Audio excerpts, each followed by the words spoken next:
Before you buy a house in Vancouver, there's something you need to understand that almost nobody explains properly. And if you miss it, it can cost you months of delays, tens of thousands of dollars, and completely change what you can do with the property you buy. I'm talking about trees. Yeah, that's right. Trees on your property. Because in Vancouver, trees, they're not just landscaping.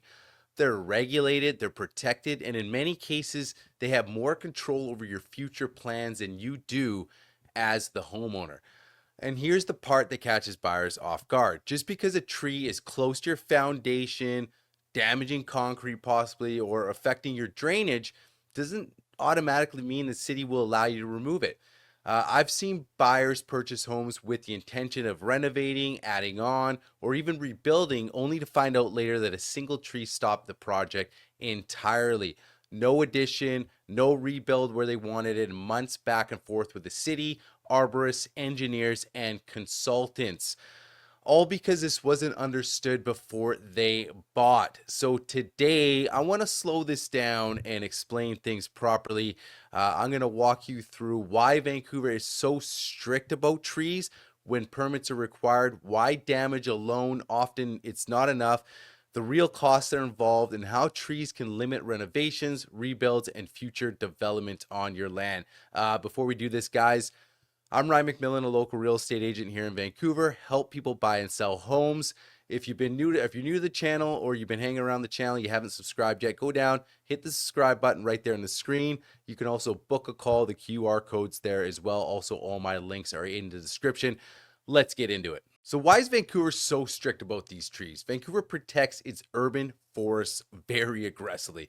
And let's be clear, there are good reasons for some of these reasons. So trees play a major role in stormwater management, shade and cooling, air quality, wildlife habitat, and the overall character of the neighborhood. And that's the big one. But in a dense city like Vancouver, trees are part of the infrastructure and they're not just decorations. So once a tree reaches a certain size, the city's position is essentially this: that tree is no longer just yours, it becomes part of the shared urban canopy.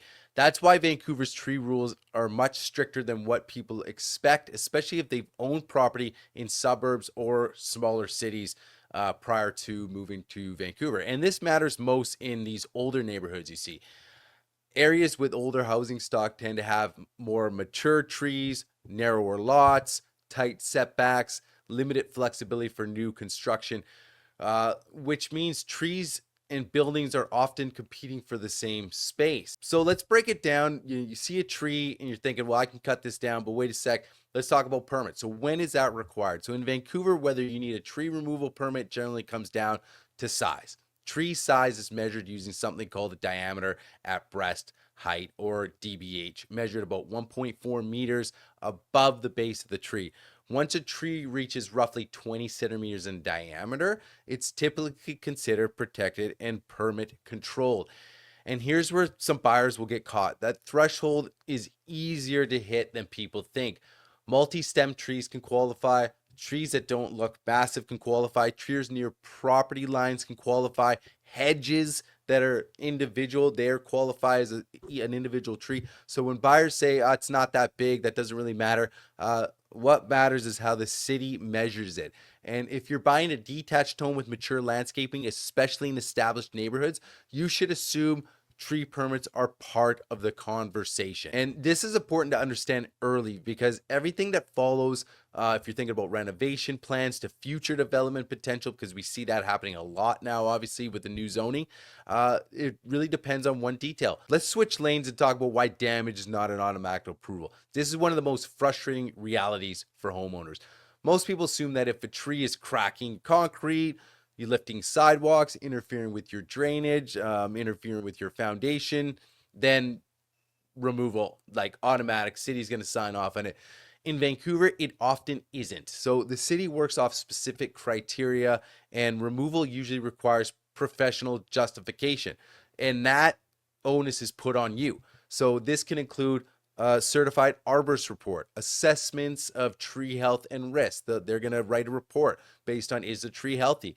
Confirmation that damage is severe and unavoidable. Proof that alternatives aren't feasible. They're always going to look for an alternative. And even then, approval is not guaranteed. So the city might ask, can the tree be protected? Can the design be adjusted? Can construction work around it? And if any of these answers are yes, the tree may have to stay, even if it complicates your plans. This is where buyers underestimate the risk when they see a tree on a potential property that they're looking to buy. Because damage, like I said, doesn't always equal permission. So this kind of leads into the real costs and the timelines. So even before a tree is removed, costs start accumulating. So there are non-refundable application fees. When you want to get a tree removed, there's fees that applications you have to submit. Then there are professional costs. So you have arborist reports, you might have a tree survey, a site plan, a revised architectural drawing. If it's about drainage, you're gonna have to get a plumber's report. So if construction is involved, you have to get tree protection fencing, monitored excavation, ongoing expenses, inspections, and then there's time. So tree permits can take weeks, and in more complex cases, months. You might be going back and forth. If revisions are required, the clock resets. Permits can also expire, and they aren't acted on within a certain time frame. They'll force you to reapply and, of course, pay again. So when buyers say, we'll deal with it later, a couple big trees, don't worry about it, later often costs more than expected. There's some tree-related damage buyers should look out for. Some tree-related issues are obvious, and others, they're not. So first, hardscaping damage, right? When you're going to see the lifted sidewalks, you might see cracked patios, shifting retaining walls. If you have a driveway, you might see uneven driveways. Second, drainage and sewer risks. So we see a lot of these the roots, they look for water, and roots can interfere with underground systems, and these issues aren't always visible during a showing. And third, you're going to have moisture related issues. Large trees can contribute to blocked drain paths, persistent dampness, or excessive debris buildup. And finally, safety and liability. Leaning trees, storm damaged trees, or compromised root systems can pose real safety concerns and liabilities.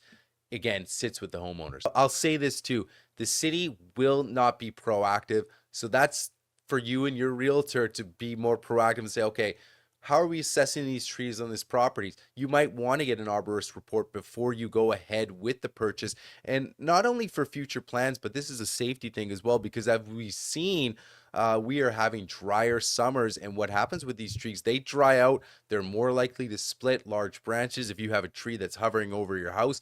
These are real safety concerns, and the city really is not going to look at every single tree. It really is going to be on you as the owner to be proactive.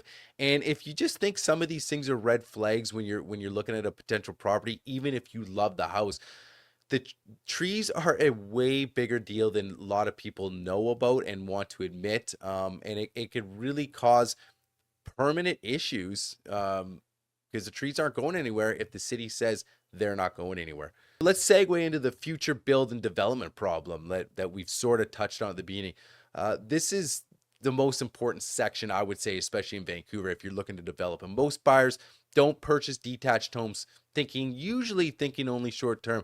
They're thinking maybe an addition, maybe a rebuild, maybe a redevelopment, or a multiplex potential, like we've said that I've discussed on previous videos.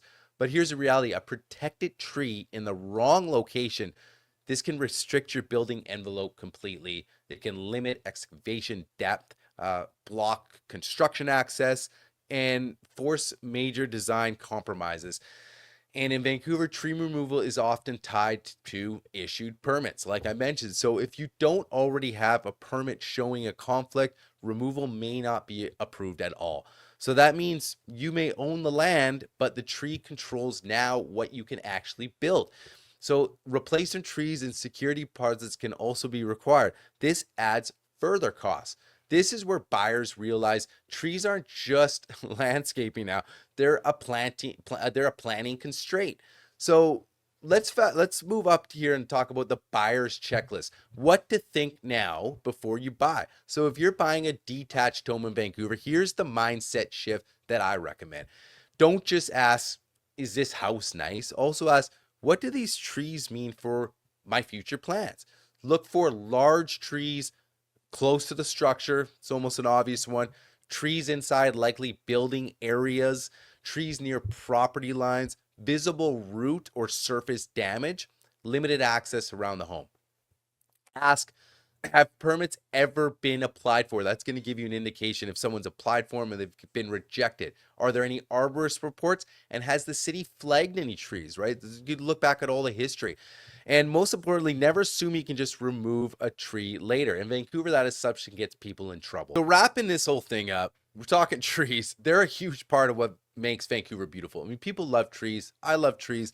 This video isn't anti-tree. It's pro information, because when you're buying a house here, it's a huge investment. Trees are not just part of the yard. They're a legal, financial, and planning factor. And really, guys, on the wrong tree situation could quietly limit your options for years. So if you're buying in Vancouver and want help spotting these red flags before you commit, reach out to me. And if you want my tree red flag checklist, you can use at showings. Comment trees in the comment section. I'll send it to you. If this helped, guys, again, like the video, subscribe to the channel. I'll keep breaking down the real issues buyers actually face in Vancouver, not just what you see in the listing photos here. So again, appreciate you guys making it this far, make it to the end of the video. Like I said, subscribe to the channel, guys. It helps out a lot, and appreciate you guys' time.